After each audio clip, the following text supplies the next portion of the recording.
Hi, Doug Dormer here with Episode 6, Chapter 1, in our continuing series of discussions on the healthcare roadmap. This Episode 6 is intended to show examples of leadership that we covered and described in the first 5 episodes of this first chapter, a chapter we call The Big Divide, representing the disparity between healthcare organizations and communities as they advance along this healthcare roadmap to achieve the quadruple aim. Now, while I've had several examples in mind, just last Thursday, and I should say today is October 24th, I attended the Michigan Health Information Technology Commission meeting in Lansing at the suggestion of my friend Tim Pletcher, who's the executive director of the Michigan Health Information Network. Now, in full disclosure, MyHIN, as it's called, has been a client of ours. We did a very nice demonstration project for them a couple of years ago, focusing on patient engagement and care collaboration. So I was pleased to go to this commission meeting, which focused on the Michigan State Innovation Model, a $70 million initiative funded by the Center for Medicare and Medicaid Innovation that's designed to help Michigan advance and indeed leapfrog into the future. Very much in alignment with what we've been talking about as we move towards the learning health system. Very much what we've been talking about over these last 5 preceding episodes. Now, as a part of that hearing, they said, by the way, if you want to serve on one of the presently 3, in next year 4 committees, stakeholder committees, you need to fill out an application by today, Monday. So I'm about to do that, or I'm doing that now. On that application are 2 key questions, one about your own experience and a second one that I'll read to you here, but each of which is limited to 50 words each. So consider that with me. The question here is, in 50 words or less, please describe your vision for healthcare transformation in Michigan. In 50 words or less. I can answer a yes or no question on this topic in 50 words or less. Not only that, I've spent the last 10 years, 15 semesters with students at Indiana University, Purdue University at Indianapolis, every working hour and a few extras on this topic. So to compress all of that into 50 words is a challenge. Not only that, the blueprint for health, which is the basis for this state innovation model, is 175 pages, excluding exhibits, and I think it's pretty succinct. It's got a lot of good stuff in it. So I'm going to try to do that answer in 50 words or less, but one of my words is going to be the link to this 5-minute presentation. So let me offer a shout out now to the committee people who will be determining who can serve on these committees. Count me in. I want to be a part of this. Now, let's begin by looking back at where we were a little bit and kind of provide a little bit of context. Since some of the people, this may be the point of entry into this series, let me kind of reflect on where we are and how we got here. So to review, Chapter 1 in our series is called The Big Divide, representing the disparity between states and communities and payers and providers, certainly, as they are trying to figure out the landscape and advance along the healthcare roadmap. Within that chapter, this is the 6th episode. So the earlier episodes include Episode 1, which is a look at the roadmap, going from 2014, sort of the old world, to today, clearly a transition state, to 2026, or some arbitrary date a few years from now, which represents a future state when we will refer to the future state as the learning health system, an ideal that we are working towards. In Episode 2, we talked about where are we now when we looked at the specific legislation that have brought us to this state of transition. In Episode 3, we talked about where are we going when we drilled a little bit into the learning health system. In Episode 4, we talked about barriers, the perceived barriers and the real barriers to adoption of policy, workflow, and payment models that will advance in the healthcare to achieve the quadruple aim. Finally, in episode 5, we talked about a framework for evaluating progress, balancing vision of a change with implementation of a change, and presented some thoughts on that. So this now is the logical conclusion to this first chapter when we look at a couple of examples, my intent originally, of really creative and wonderful examples that are showing true leadership. Rather than use those now, and they will come up in later chapters, we're going to focus instead on the Michigan State Innovation Model. Now, the other chapters that will follow, each of which consisting of several episodes, include number 2 will be Show Me the Money, a look at the financial models that we will see. We'll also then in chapter 3 focus on what we call Who's On First. That's really going to be our dive into looking at community care coordination, going further than just physical health and behavioral health, but continuing on to really focus on social supports. And as a sneak peek, we'll look in particular at the impact of the criminal justice system, those re-entering society, which are now covered under 31 states in their Medicaid programs. After that, we're going to have a chapter we call the virtual self, which is the role of technology in, or as we would call it, remote health, in both self-management and in care coordination and collaboration. And finally, the last chapter we simply will call What's in it for me? That's really a next steps approach. What can organizations do today to be able to position themselves for the future, but to gain benefit right out of the blocks? So that's what this series is. Now let me return to the Michigan State Innovation Model.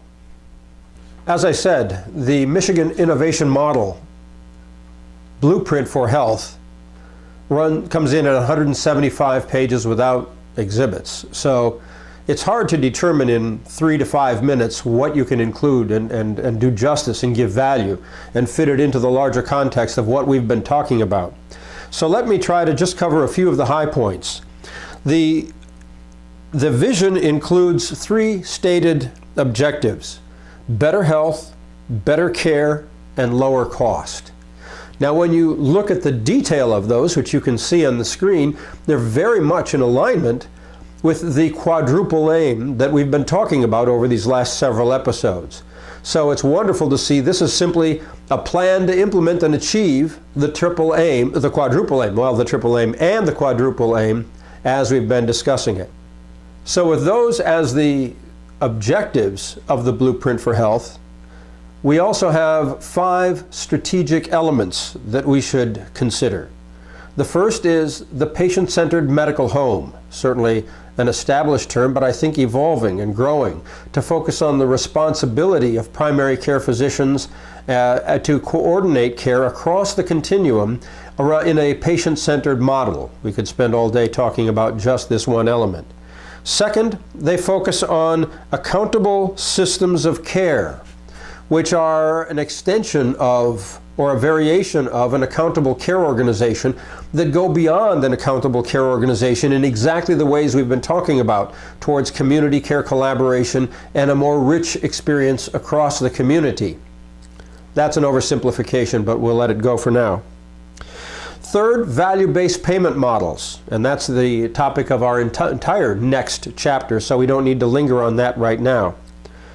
Fourth is community health innovation regions. So in Michigan, there will initially be 5 regions that will be responsible for managing these health programs within their state, for expressing the state innovation model in their relatively large communities. So it becomes then for the state a network of networks. I think that's a pretty powerful blending as we go towards community care coordination and patient engagement and truly integrated care. And finally, enhanced data sharing and interoperability. Well, of course, that's the business that I've been dedicated to for 10 years. So I'm very excited to see not only where we think it is today, but where it will evolve as we move towards this future state. Now let's consider the timing for this rollout and see how it fits with our vision of, as we said, 2026. This is a little bit compressed over that time frame. As you can see here, we've been through a planning stage. That was the planning grant number 1, which they received. We're now into the $70 million I mentioned is planning grant number 2, which is an implementation, a design, an implementation and test stage. So as you can see, we have in 2015 through 2018 testing, and then beginning in 2018 and 19 dissemination, and that takes us into that same time frame, 2020 and beyond. Now, because they're focused on alternative payment models, assuming, which is a consideration at least, that their payment models may mirror some of the aspects that we see under the merit-based incentive payment plan, we may end up with a base year followed by 2 years later an adjustment to the payment schedule, which means that it could be a 2-year lag. So when we say 2018-19, we might well be thinking of 2020, 2022, and again, working towards that same time frame we've been talking about. Now, with respect to this test phase, from what I can understand at the hearing, and from what I've understood as I've talked to various other folks now as I'm drilling into this and learning more, it appears that we will be focusing on design work in 2017 and implementation work in 2018. So now's the perfect time to engage and participate in this important work. As I say, it's hard to try to summarize or find even the high points from something as comprehensive as this initiative is. Let me just summarize and end on this with a few of the takeaways that struck me as I listened and read through the various documents. Number 1, I like the shift from an accountable care organization to an accountable system of care. It is the next logical step. Second, I like the inclusion of the term learning system in the blueprint for health. It doesn't quite say learning health system, but that's clearly the implication, and it's clearly a key component in the thought process, and particularly given that Dr. Friedman, whom I mentioned earlier in the earlier episode on the learning health system, is resident here at the University of Michigan Health System in the Department of a Learning Health System. What a tremendous opportunity to lead, test, and cultivate this future vision. I certainly like the shift from fee-for-service to value-based contracting and the willingness to explore new payment models. As important in this is an expressed desire to harmonize those payment models, particularly with respect to quality reporting and measures. I am, in fact, working with a team of graduate students at Indiana University, Purdue University at Indianapolis. This is my shameless marketing for the moment. This semester on a program to understand what are the requirements for a single platform that can deal with multiple payment models, with multiple providers who may not even be a part of an accountable care organization that are in fact moving towards this notion of an accountable system of care, in an environment of multiple payers with Medicare, for example, the MIPS, Merit-Based Incentive Payment System, or alternative payment models, the CCBHC covering Medicaid, many Medicaid patients, traditional Medicaid models under the managed care organizations, not to mention private payer physician group incentive plans and some of the other programs. Collectively, that's a tough, tough time. Even if it's harmonized in several years, we have to get from here to there. So I like the notion of the direction, and here's my shout out. If you're interested in participating, serving as a use case community, by all means let me know. We're forming that work right now. This will be a 2-semester gig with the first paper due in mid-December and a second paper further refining this due in early May. So we'd love to have your participation. Finally, I like the focus on sustainability. That really is the fourth leg of the quadruple aim. So as we look at this model, and we'll bring back up on the screen the quadruple aim, where we are today.